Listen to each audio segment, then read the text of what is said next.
going to use the fiber paste in things that you find at a thrift store, upcycle them, and maybe change their finish and their appearance to make them look like aged pottery. And when I go online, I notice a lot of them are using dirt or they're using plaster. And those are all the things that I was saying that fiber paste is the antithesis of, that it will not crack and dry off, and it will not grow bacteria over time. But I have used it now on glass, I've used it on porcelain, and now I'm going to use it on some plastic, because we all have plastic in our lives.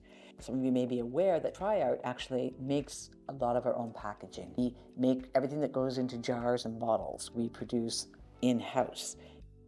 And so I'm lucky enough to have access to some of these larger shapes, because I just love the shoulders on this big guy here.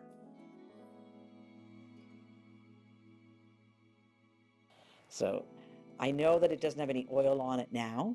If I was to put this product on and it started to smear or slide off, I would stop and I would use a little soap and water or even some alcohol to clean it up. But this should be fine. And as I said, this has got exemplary adhesion qualities. So what I like to do is, because I know I'm going to be holding this the most, I'm going to start along the sides, coating those with the paint, or with the fiber paste rather, and I'll work my way up to the top. Just take some, and it seems counterintuitive, but all you do, see how that sticks? And I'm not going to worry so much right now about how my strokes are going.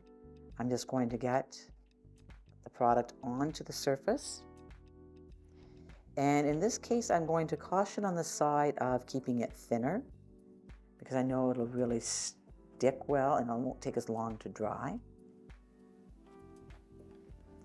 You can use different sized palette knives. Like, I wouldn't use a really small palette knife for this, because then I'm going to have a lot of stops and starts.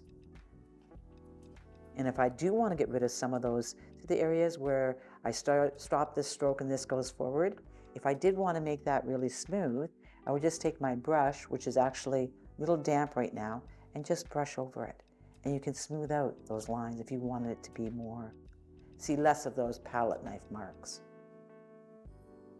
And again, this would just clean up with water.